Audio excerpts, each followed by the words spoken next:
Today, I'm talking about how I run a business alongside chronic health issues, which is usually a popular topic when I do talk about it. And I often get asked how I manage it. And honestly, sometimes the answer is, I don't know. There are plenty of times when even I wonder how I do it. But I thought I'd start by sharing 5 of the things that I do that help me continue to sustain my business, even when my ability to work is quite unpredictable. So, I'm Catherine Watkin of Selling from the Heart. I teach heart centered business owners how to enroll more clients and grow their business without compromising their values. Now, I've lived and worked alongside health issues since I started Selling from the Heart 13 years ago this month. And it's easier to follow the breadcrumbs looking backwards. And what I can now see is that I was always highly sensitive. I'm also autistic, though I didn't realize that until I was 45. I'm also a projector in human design. So I'm simply not designed, I'm not wired for a hard-working push and hustle culture, which of course is what we're all born into. I was also brought up in a family that wasn't emotionally available, loving or affectionate, so the only recognition I had growing up was when I achieved academically. I would get praise and attention for getting high grades in exams, but no love and acknowledgement for just being the person that I was.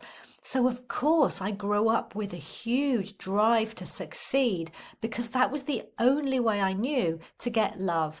And I would push myself very hard, as though I was Superwoman.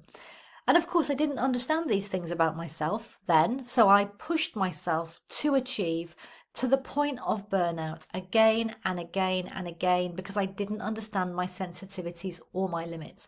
I was the top salesperson or in the top 3 of salespeople at every sales job I had. So it just shows what a natural high achiever I was. Or I was until I developed symptoms of ME, chronic fatigue syndrome, which after a period of time, so it gradually got worse, after a period of time, I reached a point where I couldn't even have a shower without needing to go back to bed for the rest of the day. And there were days when I wasn't able to eat properly because I couldn't get myself to the local shop to buy the food.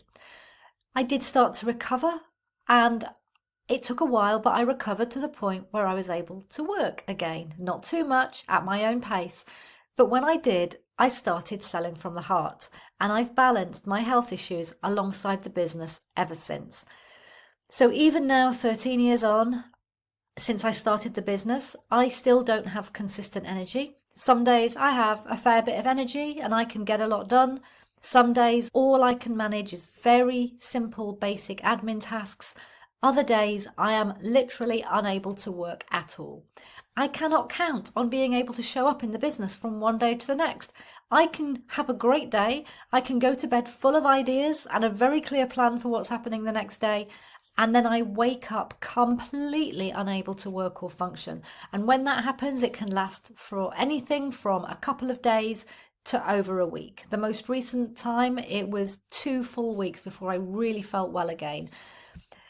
And believe me, I maybe don't need to tell you, but it is tough running a business when you can't count on being able to be there from one day to the next. It's also not easy on my team either. So this health journey has inevitably shaped the way that I run my business in a number of ways. And I'm just going to share 5 of those ways right now. So number 1, I have learned that sustainability is more important than speed.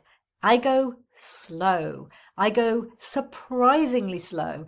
In my membership, I talk about the tortoise and the hare, and I encourage people that it's okay to be a tortoise if that's what you need.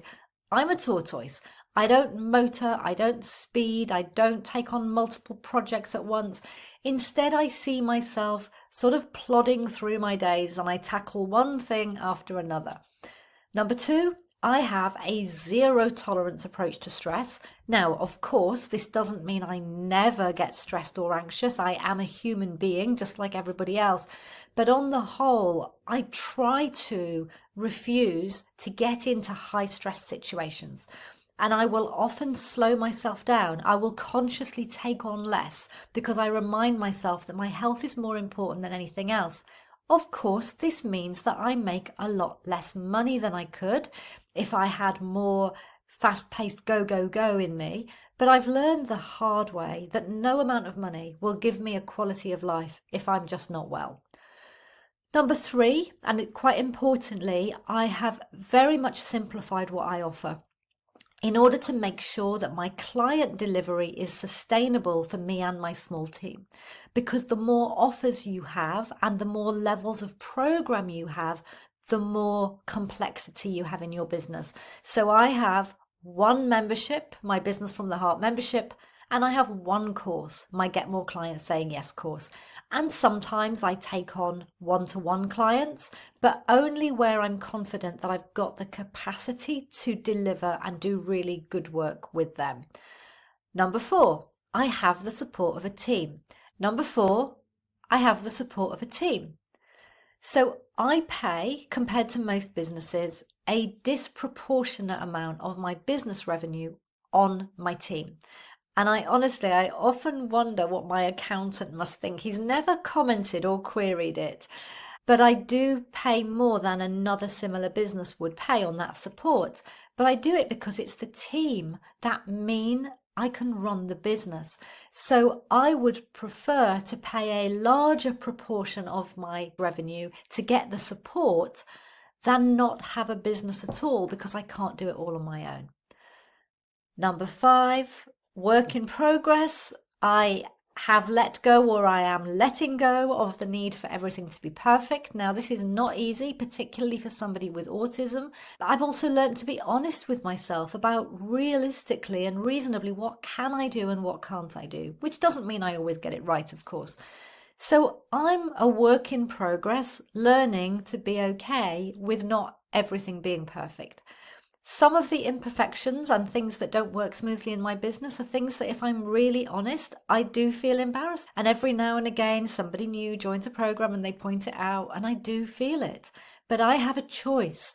I can either have an imperfect business and trust that people will forgive those imperfections, which actually most people do, because they recognize that ultimately, while things are not perfect, they still get a lot of value in return for what they're spending with me. Or I can have no business at all.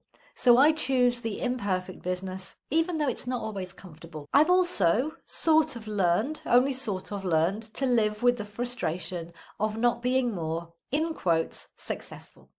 I've never achieved the big vision of a 7-figure business that I had when I started out. But what I do have is I have a business that has supported me and paid me a good monthly salary every month, month in, month out for over 12 years now. And in addition to that, allows me to pay for the team support that I need. And these struggles, they don't make me any less of a business owner. I still have to do all the things that any business owner would do. I still do all the marketing, the sales, the client delivery. I manage a team. I make all of the same difficult decisions that any other business owner has to make. My struggles also don't make me any less good as a teacher and business mentor.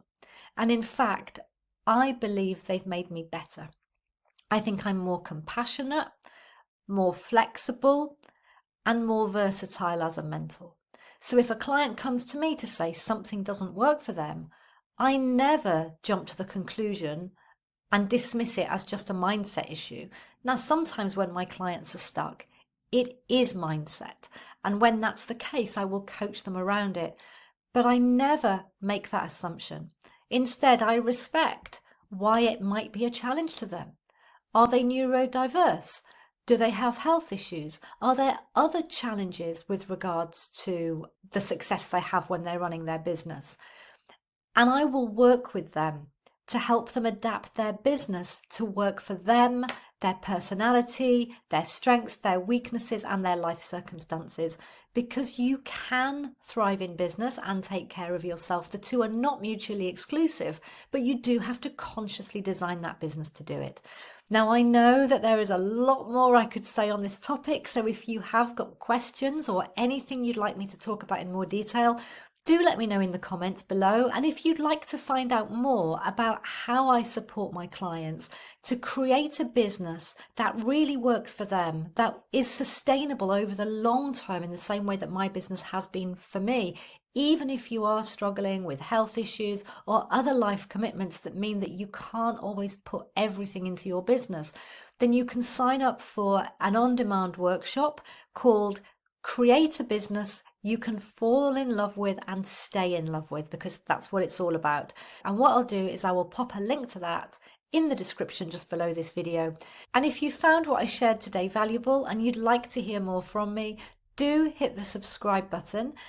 And it will also have the benefit of letting YouTube know that what I share is valuable, so it will help me to reach more people as well. So thank you so much, and I will see you very soon. Bye-bye.